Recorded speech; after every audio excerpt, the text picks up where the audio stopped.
Por favor, nuevamente tomen sus Biblias y ábranla en Lucas capítulo 4. Estamos avanzando ahora en los versículos del 31 al 37. Estamos a una sección nueva. Es un pivote en esta sección, una transición en el Evangelio de Lucas. Vamos a comenzar leyendo este pasaje y luego vamos a estudiarlo. Lucas 4:31. Descendió Jesús a Capernaum, ciudad de Galilea, y les enseñaba en los días de reposo y se admiraban de su doctrina porque su palabra era con autoridad. Estaban en la sinagoga un hombre que tenía un espíritu de demonio inmundo, el cual exclamó a gran voz diciendo, déjanos, ¿qué tienes con nosotros, Jesús Nazareno? ¿Has venido para destruirnos? Yo te conozco quién eres, el Santo de Dios. Y Jesús le reprendió diciendo, calla y sal de él. Entonces el demonio, derribándole en medio de ellos, salió de él y no le hizo daño alguno. Y estaban todos maravillados y hablaban unos a otros diciendo, ¿qué palabra es esta? Que con autoridad y poder manda a los espíritus inmundos y salen. Y su fama se difundió por todos los lugares de los contornos. Mientras continuamos nuestro viaje a través del Evangelio de Lucas, nos encontramos en un punto de transición que es clave. Hasta ahora Lucas ha estado estableciendo cuidadosamente para nosotros la persona del Señor Jesucristo. ¿Quién es Él? Hemos visto al ángel anunciar su venida, hemos presenciado su nacimiento milagroso, hemos rastreado su linaje hasta David, también hasta José. Hemos escuchado a Juan el Bautista declarar cómo el Cordero de Dios venía. Y como el Padre dijo, este es mi Hijo amado, en quien tengo complacencia, y hemos visto al Espíritu Santo descender sobre él como una paloma, lo hemos observado soportando las tentaciones, y hemos visto a Jesús anunciar su propio mesianismo en su ciudad natal, todo esto para decirnos quién es Jesús. Él es el Rey mesiánico, Él es el Mesías de Israel. Cada detalle que Lucas nos da nos introduce a la persona de Jesucristo. Pero ahora, a partir de este versículo 31 del capítulo 4 hasta el capítulo 5, Lucas desvía su enfoque un poco de quién es Jesús para, bueno, ya sabemos quién es ahora. Ahora nos vamos a enfocar en lo que Cristo puede hacer. Y el versículo 31 es el pivote que pasa de quién es este hombre a qué posee este hombre, qué autoridad tiene este rey mesiánico. En las próximas semanas o dependiendo cómo vayamos, quizá meses, vamos a ver cosas como el poder de Jesús sobre la enfermedad, Lucas 4:38 al 44, el poder de Jesús sobre la naturaleza, el poder de Jesús sobre la lepra, en los capítulos del 5, versículos 12 al 16, el poder de Jesús para perdonar y sanar parálisis, Lucas 5:17 al 26, el poder de Jesús para llamar a los pecadores hacia Él, Lucas 5:27 al 32, el poder de Jesús sobre las tradiciones religiosas en Lucas 5:33 al 39. Y finalmente, en esta mañana vamos a ver el poder de Jesús sobre el reino espiritual, sobre los demonios, en los versículos del 31 al 37. Básicamente, con esto Lucas está construyendo un caso de que Jesús no es solo otro profeta o maestro, no es un hombre moral o un hombre bueno, no, Jesús es Dios en carne humana. Como Dios posee toda la autoridad, todo el poder, y es el mismo poder y autoridad que tiene Dios. Por eso en esta mañana vamos a ver una introducción a esto. Recordemos que el Señor Jesús fue rechazado en su propia ciudad. Dice Lucas 4:28, y todos en la sinagoga se llenaron de ira contra Él a oír estas cosas y levantándose le echaron fuera de la ciudad y le llevaron hasta la cumbre del monte sobre el cual estaba edificada la ciudad de ellos para despeñarle. Versículo 30, mas él pasó por en medio de ellos y se fue. Después de ese intento de asesinato, Jesús se dirige a Capernaum y como veremos, lo que se desarrolla ahí deja a todos los que lo presencian completamente asombrados. Lucas dice que vino asombro sobre ellos, así lo describe el evangelista. Así es de que esta mañana me gustaría considerar tres aspectos del ministerio de Jesús y la razón para hacerlo es para que podamos ver como Lucas quiere la autoridad, el poder y la santidad inigualables del Hijo de Dios. Y esto nos va a recordar que este mundo es más que carne y sangre. Hay una lucha espiritual y el Señor Jesucristo ya declaró la victoria. Así es que los versículos del 16 al 30 aprendimos que Jesús vino a salvar a los pecadores, a salvar a los pobres, a los cautivos, a los ciegos y a los oprimidos. Y después de lo que el Señor ha dicho, quizá pensamos que nadie fue salvo porque lo rechazaron. El Señor Jesús vino al salvar, pero realmente tiene el poder de hacerlo porque no vemos que alguien se hubiera salvado. Y los versículos siguientes van a contestar esta pregunta. Así es de que lo primero que veremos es la autoridad de la predicación de Jesús en los versículos del 31 al 32. Lucas 4:31 dice, descendió Jesús a Capernaum, ciudad de Galilea, y les enseñaba en los días de reposo y se admiraban de su doctrina. ¿Por qué? Porque su palabra era con autoridad. Después de que trataron de matarlo, él baja a Capernaum, la ciudad de Galilea. Esa palabra descendió es geográficamente precisa. Nazaret se encuentra en las colinas a unos 1200 pies sobre el nivel del mar y hay acantilados en Nazaret. Yo he estado ahí, he visto ese acantilado. Pero Capernaum se encuentra a orillas del mar de Galilea, que está a unos 700 pies bajo el nivel del mar. Es como 500 pies. Bueno, a lo mejor tengo la nota equivocada, pero el punto es que Jesús bajó a Capernaum. Y Mateo nos dice que Jesús literalmente dejó Nazaret y se estableció en la ciudad de Capernaum. Y la razón por la cual se quedó ahí es que quería ah, tener un lugar estratégico porque era un centro comercial. Mucha gente viajaba a hacer negocios. Había el mar de Galilea, vendían pescado. Y esta era realmente la ubicación perfecta para un ministerio que eventualmente se extendería y se propagaría hasta los confines de la tierra.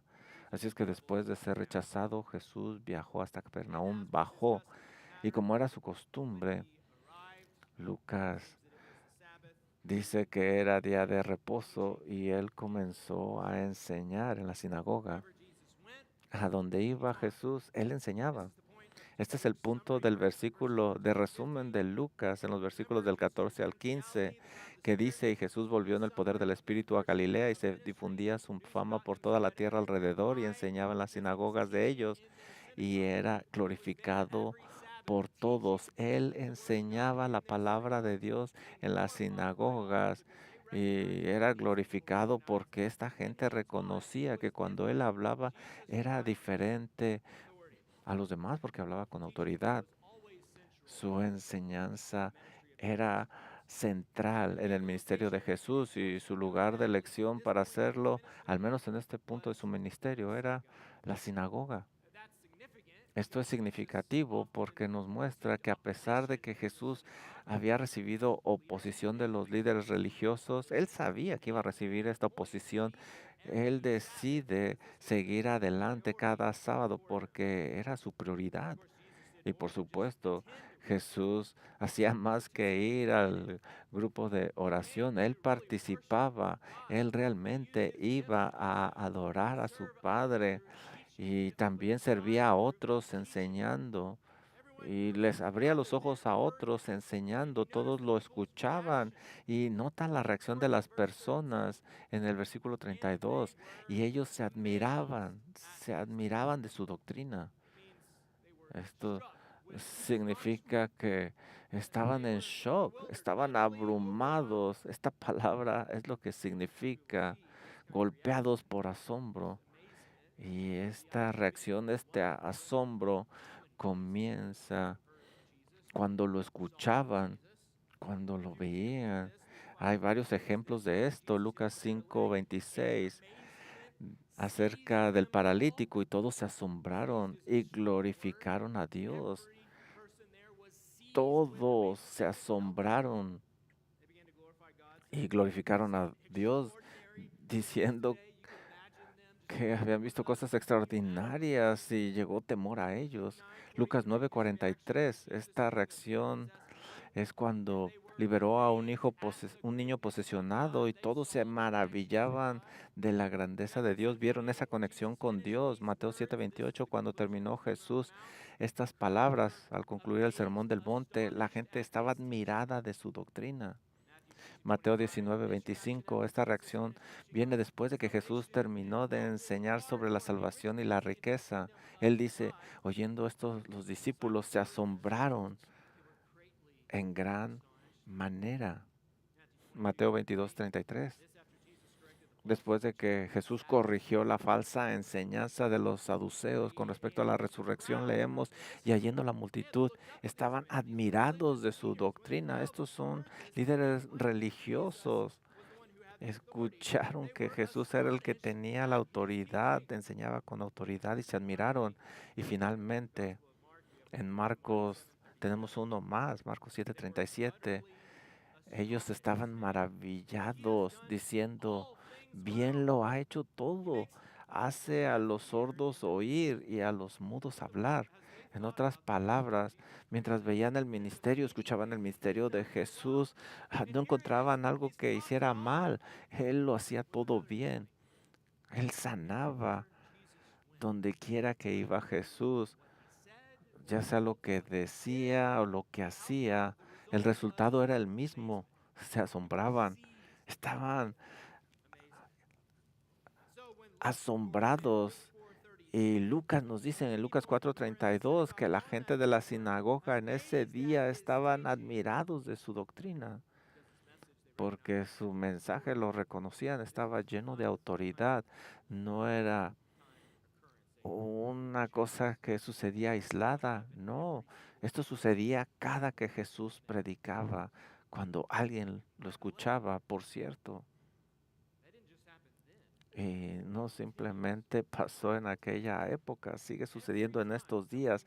Cada que alguien entiende quién es Jesús, cada quien que tiene un encuentro personal con el Señor Jesús, quedan asombrados. Su corazón se llena de amor, de asombro, también curiosidad, causa que vayan a Cristo Jesús porque quieren descansar y quieren más de Él. Quiero seguirlo. Él es el buen pastor. Y quedan asombrados. Ellos, ya sea que sane, enseñe, nunca habían visto algo así. Y Lucas nos dice lo que les asombró, no simplemente sus palabras, sino la autoridad de ese mensaje que dio Jesús.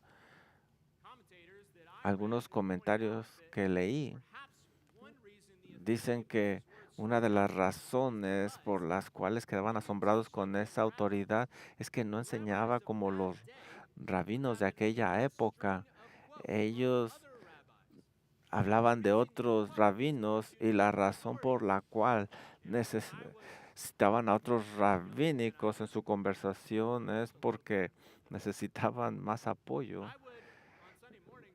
Yo trato de encontrar algunas frases en en mis sermones, porque yo no tengo esa sabiduría, esa autoridad, pero si alguien que tiene mucha sabiduría, mucha autoridad, ya ha dicho algo, por eso lo uso.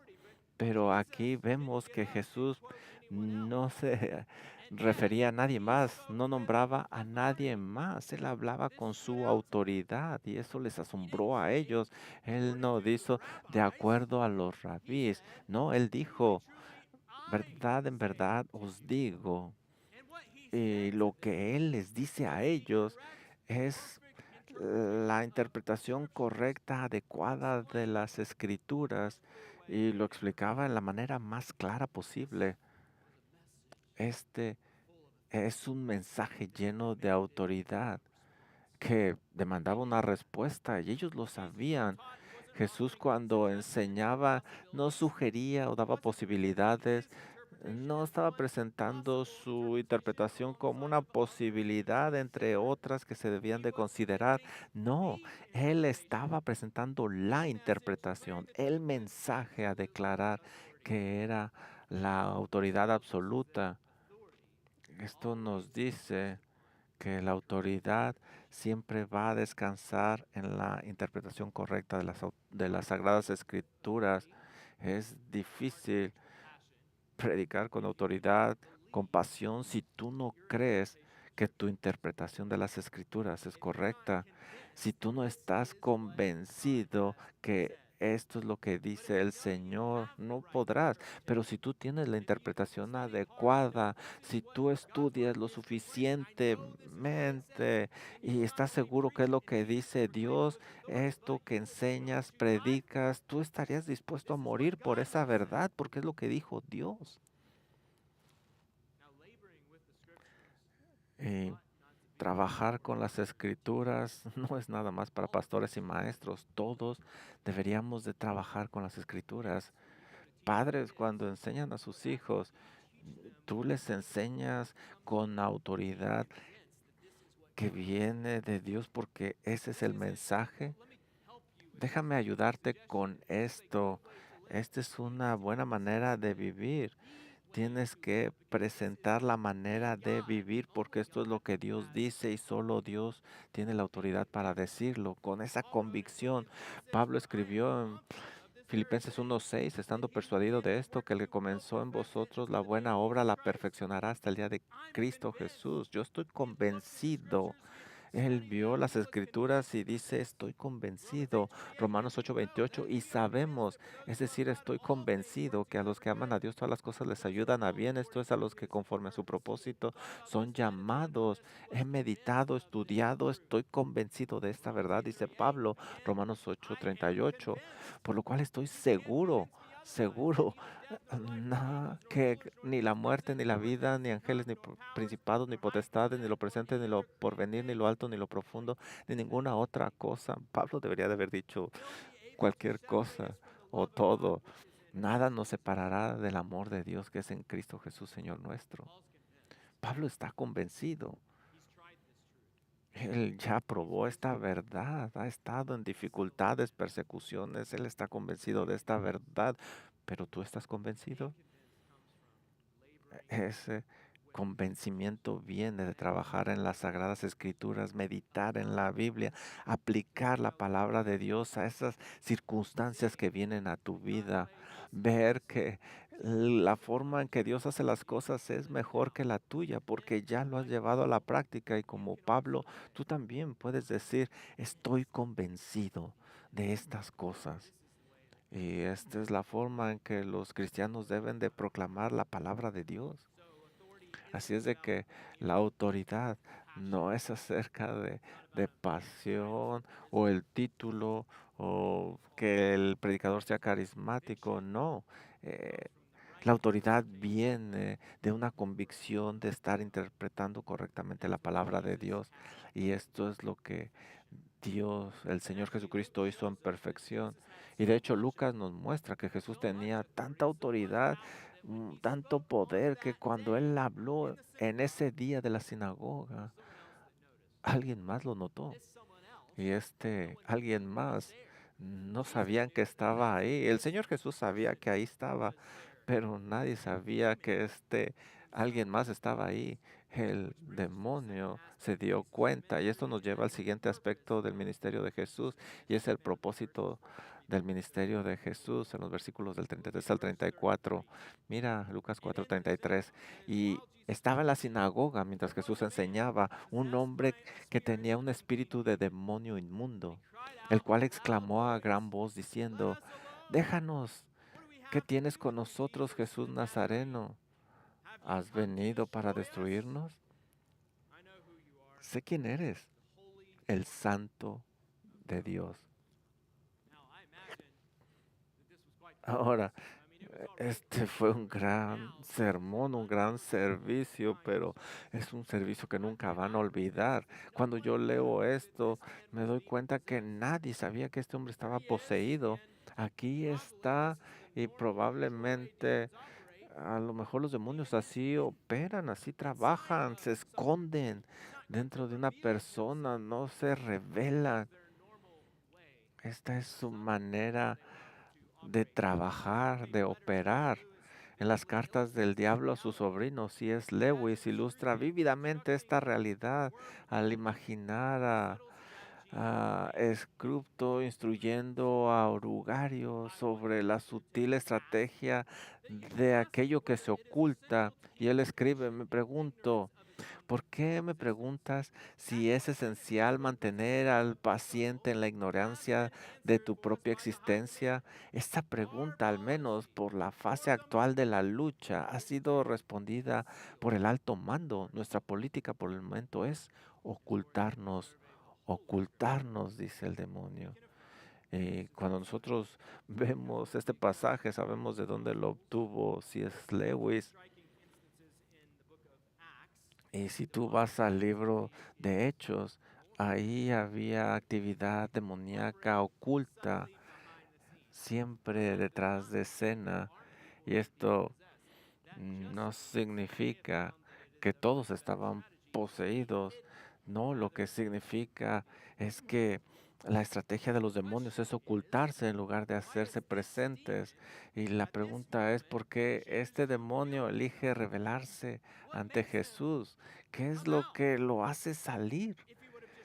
Si se hubiera quedado oculto, nadie se hubiera dado cuenta que este hombre estaba poseído. Se ve medio extraño, a veces callado, pero posesionado. ¿Por qué este demonio se reveló a sí mismo? Y por cierto, escogí el nombre de Elicamín porque nadie creo que se llame así. El demonio se revela y usualmente ellos permanecen escondidos. Es que el Señor es luz y Él es obscuridad. El demonio, los demonios son expuestos por la luz, la odian y tanto poder y autoridad hizo que salieran y que hablara. El demonio no pudo ocultarse. Y mira lo que dice el demonio.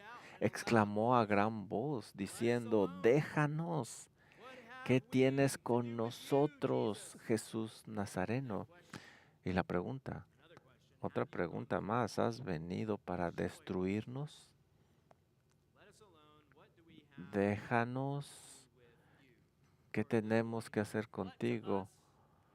O literalmente, ¿qué deseas? ¿Qué hay entre tú y yo, Jesús? ¿Qué tienes que hacer con nosotros?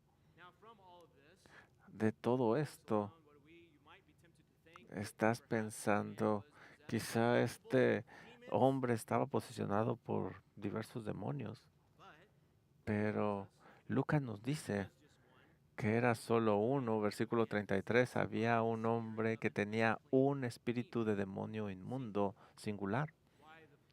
¿Y por qué el plural aquí? En ese momento, la, los demonios hablaban por todo el grupo de demonios, todo el ejército, y ellos están representando a toda este ejército de demonios. Él está hablando manera de pánico de todos los demonios y habla con una gran voz que indica pánico, temor. Y él pregunta, ¿qué tienes que hacer con nosotros? ¿Has venido a destruirnos? ¿Has venido a destruirnos? Todo esto indica que este demonio sabía que Jesús era más que un carpintero, más que el hijo del carpintero. Él tenía una teología correcta, sabía que él era el santo de Dios. Él estaba proclamando a lo que Jesús vino. Él vino a destruirlos. Básicamente, el demonio está diciendo, ¿es la hora? ¿Ha llegado tan pronto? ¿Esto es todo? Este fue el propósito del ministerio del Señor Jesús. Primera de Juan 3:8 nos dice, para esto apareció el Hijo de Dios para deshacer las obras del diablo. Destrucción no es algo bueno para este demonio. Hebreos 2:14, así que por cuanto los hijos participaron de carne y sangre, él también participó de lo mismo para destruir por medio de la muerte al que tenía el imperio de la muerte, esto es, al diablo. Por eso el Señor Jesús vino y el demonio lo sabía. Para ustedes y para mí, estos pasajes son solo otra historia interesante sobre Jesús, pero para los demonios este encuentro fue mucho más, porque para ellos esto marcó el principio del fin de su territorio. Y el Señor Jesús ya declaró la victoria. Lucas 4:5 dice, y le llevó el diablo a una torre al monte, le llevó a un alto monte y le mostró en un momento todos los reinos de la tierra y le dijo al diablo, a ti te daré toda esta potestad y la gloria de ellos, porque a mí me ha sido entregada y a quien quiero la doy. Si tú postrado me adoras. Y Jesús respondió, vete de mí, Satanás, porque escrito está, al Señor tu Dios adorarás y a Él solo servirás. Esa tentación mm, mm, no funcionó con el Señor Jesús. Funcionó con otros por mucho tiempo, pero no con Jesús, porque Él vino a destruir las obras del diablo. ¿Cómo sabía esto el demonio? Bueno, porque hay una profecía acerca de esto. Y tú recuerdas esta profecía en Génesis 3:15, a hablar acerca del líder de los demonios, de Satanás mismo. Después de que Adán y Eva cayeron en pecado y comieron del fruto prohibido, y Satanás ha sido maldecido por Dios, y dice el Señor, y pondré enemistad entre ti y la mujer, y entre tu simiente y la simiente suya, esta te herirá en la cabeza y tú le herirás en el calcañar. ¿Qué hay entre tú y yo? Hay oposición. Y ella te dará en el calcañar, pero tú le darás en la cabeza. Él era el Mesías, el prometido de esta profecía. Así es de que este demonio sabía que Jesús no venía a negociar o a lo mejor trabajar, buscar paz y armonía, tú aquí, yo acá, y nos la llevamos bien. No, el Señor Jesús vino a destruir a los demonios, a acabar con ellos. El demonio está preguntando, ¿ya llegó la hora? ¿Qué significa esto para nosotros? Para nosotros varias cosas. Primero, no debemos de olvidar que estamos en una batalla espiritual. Esta batalla va más allá de lo que podemos ver. Primera de Pedro 5:8, sed sobrios y velad, porque vuestro adversario, el diablo, como león rugiente, anda alrededor buscando a quien devorar, buscando a quien devorar. Efesios 6:10. Por lo demás, hermanos míos, fortaleceos en el Señor y en el poder de su fuerza, vestidos de toda armadura de Dios para que podáis estar firmes contra las acechanzas del diablo. Porque no tenemos lucha contra sangre y carne, sino contra principados, contra potestades, contra gobernadores de las tinieblas de este siglo, contra huestes espirituales de maldad en las regiones celestes. Hay mucha maldad alrededor de nosotros. ¿Por qué? Porque Satanás sigue trabajando en el mundo. ¿Por qué oramos? ¿Por qué no hacemos las cosas prácticas? ¿Por qué no hacemos las cosas? ¿Por qué oramos? Porque en la oración nos comunicamos con Dios y declaramos nuestra dependencia de Él en esta lucha. Usamos las armas que Él nos da. No es accidente que la oración se mencione muchas veces en los pasajes de Pablo. En esta lucha debemos de entender que esta lucha solo va a funcionar para nosotros si nos ponemos toda la armadura del Señor. Y nuestra victoria está en el Señor Jesucristo. Él vino a destruir las obras de Satanás y Él ha muerto y ha resucitado y ha sido exaltado y ha declarado la victoria sobre las fuerzas demoníacas. Y nosotros estábamos en el ejército de Satanás, pero el Señor nos transfirió de ese reino al reino de Jesucristo donde Él es la cabeza. Tenemos la victoria en Cristo Jesús. Así es de que las fuerzas demoníacas siguen trabajando. ¿Cómo peleamos contra ellas? No vamos a las películas para ver cómo hacerle. No es una película de Hollywood. No le aventamos agua bendita. No. Nosotros oramos, dependemos de la palabra de Dios y la aplicamos a nuestra vida. Santiago 4:7 lo dice, someteos pues a Dios, es decir, a la voluntad de Dios que se encuentra en su palabra, resistir al diablo y huirá de vosotros. El cristiano no puede ser oprimido por Satanás, pero puede traer tentación, puedes caer en sus trampas, en su sistema, puede estar molestando, pero si te sometes a Dios, aquí está la promesa, te va a ayudar hasta que el diablo se aparte de ti. No debes que temer. Y la razón es que el Señor Jesús vino a destruirlos. Y sin embargo, hasta ahora no hemos visto pruebas de que Jesús tenga poder sobre los demonios. Y eso nos lleva al siguiente aspecto del ministerio de Jesús, el poder de la palabra de Jesús. Mira Lucas 4:35, pero Jesús en respuesta al demonio dice, le reprendió diciendo, cállate y sal de él. Entonces el demonio derribándole salió en medio de ellos y no le hizo daño. Este demonio dijo la identidad del Señor Jesús y el Señor lo silenció. Jesús no necesitaba el testimonio de un demonio, por eso lo cayó, pero también es que no era el tiempo para que saliera este mensaje todavía. El Señor tenía que trabajar algunas cosas entre los romanos, los líderes, por eso lo cayó. Es una palabra simple, una orden simple, llena de autoridad. En el idioma original dice simplemente, eh, literalmente le dijo, es como si era algo sobre su boca y no pudiera hablar. Esa es la palabra original, porque el Señor tiene toda la autoridad e inmediatamente él dejó de hablar. El demonio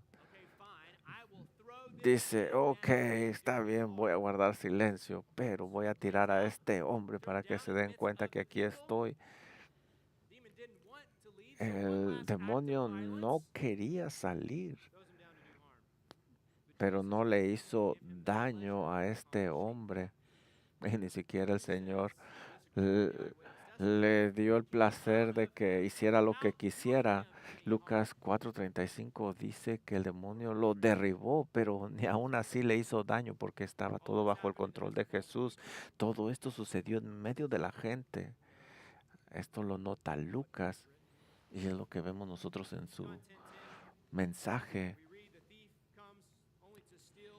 Nosotros sabemos que el ladrón vino a robar, a destruir y a matar, pero el Señor Jesús vino para que tengan vida. Él le dio vida a este hombre que estaba preso por el demonio y vida abundante. ¿Cuál es la respuesta de la gente? Recuerda, el Señor Jesús está enseñando, están impresionados porque enseña con autoridad. Ahora mira el versículo 36 y vino asombro y es un asombro más grande. No simplemente enseña de esta manera.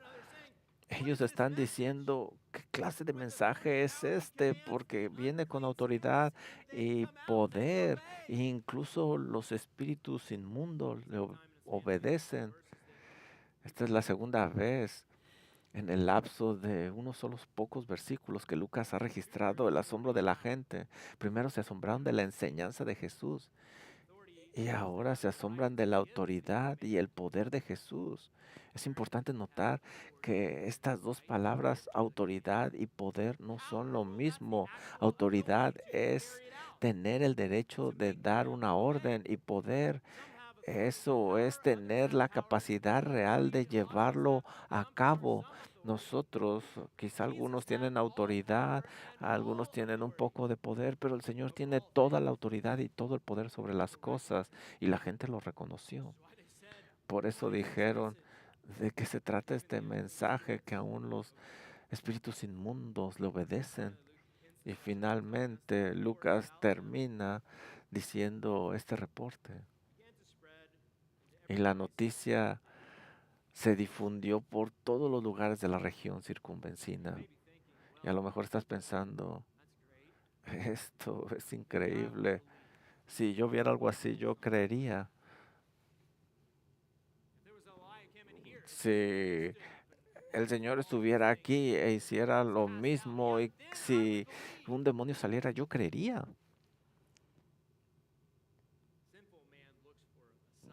El hombre simple busca por una señal, pero la gente humilde se somete a la palabra de Dios. La palabra de Dios todavía nos habla hoy y basado en lo que tenemos aquí en las Sagradas Escrituras, tú sabes que es suficiente y es todo lo que necesitas para creer. Tenemos su palabra que es poderosa, tenemos el testimonio que hay ahí, tenemos la experiencia de una gran cantidad de creyentes que antes vivían en pecado y ahora son regenerados y han cambiado. Y una cosa más, antes de que cantemos, y es simplemente considerar que el demonio tenía la teología correcta y no era salvo. Santiago 2:9 nos dice, ¿tú crees que Dios es uno? Bien haces, también los demonios creen y tiemblan. La pregunta que yo tengo para ustedes no es simplemente, ¿tú sabes quién es Jesús? Intelectualmente entiendes quién es Él, la idea de Dios ser creador y quién es Cristo Jesús, el Mesías. Tú lo entiendes, eso es fabuloso y te pone en la misma categoría que el demonio. La pregunta es, ¿te has sometido completamente a Él? ¿Has sido transformado por Él? Y, y si la respuesta es no, es como la del demonio. En este momento tú puedes arreglar eso, puedes ponerte a cuentas con Dios, orar a Él arrepentido y en fe pedirle que te salve y tú serás transportado, no literalmente del demonio, sino de tu pecado hacia el Hijo de Dios. El Hijo vino a dar vida y darla abundantemente para aquellos que se arrepienten y creen. Padre, gracias por su palabra. Le pedimos que la use en nuestros corazones y nos recuerde el poder de su Hijo Jesucristo aún está en el cielo exaltado, Señor, su nombre sobre todo nombre, com- en completa autoridad. Entendemos esa soberanía que Él tiene sobre nosotros. Qué criaturas tan orgullosas somos cuando pensamos que podemos sobresaltarnos. Ayúdenos, Señor, a someternos. Qué bendición tan grande viene a aquellos humildes. Qué protección da usted.